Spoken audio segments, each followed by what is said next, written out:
ನೂತನ CM ಆಗಿರ್ತಕ್ಕಂತಹ D K Shivakumar ಅವರು ಇದೀಗ ಗೃಹಲಕ್ಷ್ಮಿ ಯೋಜನೆಯಲ್ಲಿ ಪರಿಷ್ಕರಣೆಯನ್ನು ಮುಂದುವರಿಸಲಾಗಿದೆ. ಇದೇ ನಿಟ್ಟಿನಲ್ಲಿ ಇದೀಗ ಹೊಸದಾಗಿ ಅರ್ಜಿಯನ್ನು ಸಲ್ಲಿಸಬೇಕಾಗಿರುತ್ತೆ ಅಂತ ಹೇಳಿ ತಿಳಿಸಿದ್ರು. ಆದರೆ ಈಗ ಹಳೆಯ ವೋಟರ್ ಐ ಡಿ ನಡೆಯೋದಿಲ್ಲ. ಆ್ಯಂಡ್ ಯಾರಿಗೆ ಈಗ ಹಳೆಯ ವೋಟರ್ ಕಾರ್ಡನ್ನು ಅನುಮತಿಸೋದಿಲ್ಲ ಅನ್ನೋದನ್ನು ಸಹ ತಿಳಿಸ್ಕೊಡ್ತೀನಿ. ವಿಡಿಯೋವನ್ನು ಸ್ಟಾರ್ಟ್ ಮಾಡ್ತೀನಿ.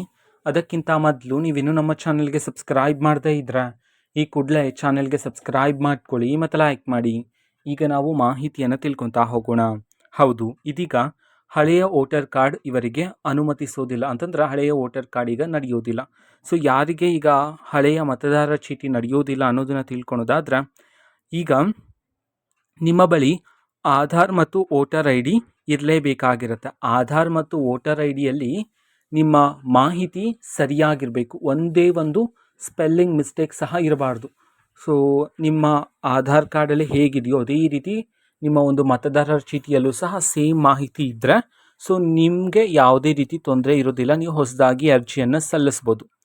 ಯಾರ್ದಾದ್ರೂ ವೋಟರ್ ಐ ಡಿಯಲ್ಲಿ ಹೆಸರು ತಪ್ಪಾಗಿದ್ದರೆ, ಒಂದೇ ಒಂದು ಅಕ್ಷರ ತಪ್ಪಿದ್ರೆ ಸೊ ನೀವು ಅದನ್ನು ತಿದ್ದುಪಡಿ ಮಾಡಬೇಕಾಗಿರುತ್ತೆ. ಮಾಹಿತಿ ಯಾವತ್ತೂ ಸೇಮ್ ಇರಬೇಕು. ಇನ್ ಕೇಸ್ ಇಲ್ಲ ಅಂತಂದರೆ ನೀವು ಅದನ್ನು ತಿದ್ದುಪಡಿ ಮಾಡಬೇಕಾಗಿರುತ್ತೆ. ಹಾಗೆ ತಿದ್ದುಪಡಿ ಮಾಡಿಲ್ಲ ಅಂತಂದರೆ ಪರಿಷ್ಕರಣೆ ವೇಳೆ ಅದು ತಪ್ಪು ಮಾಹಿತಿ ಅಂತ ಗೊತ್ತಾದರೆ ನಿಮಗೆ ಗೃಹಲಕ್ಷ್ಮಿ ಯೋಜನೆಯ ಹಣ ಬರೋದಿಲ್ಲ. ಸೊ ಹಾಗಾಗಿ ಈಗ ಅವಕಾಶ ಇದೆ. ಆದಷ್ಟು ಬೇಗ ನೀವು ನಿಮ್ಮ ವೋಟರ್ ಐ ಡಿ ಅಂತಂದರೆ ಮತದಾರರ ಚೀಟಿಯಲ್ಲಿ ಏನಾದರೂ ಮಿಸ್ಟೇಕ್ ಇದ್ದರೆ ಅದನ್ನು ಆದಷ್ಟು ಬೇಗ ತಿದ್ದುಪಡಿ ಮಾಡಿ ಅದನ್ನು ಸರಿಪಡಿಸ್ಕೋಬೇಕಾಗಿರುತ್ತೆ. ಹೌದು, ಕರ್ನಾಟಕ 1, ಗ್ರಾಮ 1, ಬೆಂಗಳೂರು 1ನಲ್ಲಿ ಈಗ ತಿದ್ದುಪಡಿ ಮಾಡಿಸ್ಬೋದಾಗಿರುತ್ತೆ ನೀವು ನಿಮ್ಮ ವೋಟರ್ ಐ ಡಿ ಮೂಲಕ. ಸೊ ಹೊಸ ವೋಟರ್ ಐ ಡಿಯನ್ನು ಬಂದಾಗ ಅದರಲ್ಲಿ 2 ಸಲ ಮಾಹಿತಿ ಕರೆಕ್ಟಾಗಿ ಇದೆಯೋ ಇಲ್ವೋ ಅಂತ ಚೆಕ್ ಮಾಡ್ಕೊಳ್ಳಿ.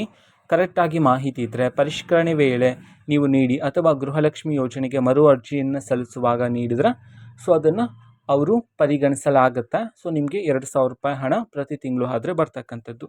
ಸೊ ಮಾಹಿತಿ ಇಷ್ಟ ಆಗಿದ್ದರೆ ನಿಮ್ಮ ಫ್ರೆಂಡ್ಸ್ ಆ್ಯಂಡ್ ಫ್ಯಾಮಿಲಿ ಮೆಂಬರ್ಸ್ಗೂ ಸಹ ವಿಡಿಯೋನ ಶೇರ್ ಮಾಡಿ. ಜೊತೆಗೆ ಚಾನಲ್ಗೆ ಸಬ್ಸ್ಕ್ರೈಬ್ ಮಾಡಿಕೊಂಡು ಸಪೋರ್ಟ್ ಮಾಡಿ. So thank you, bye.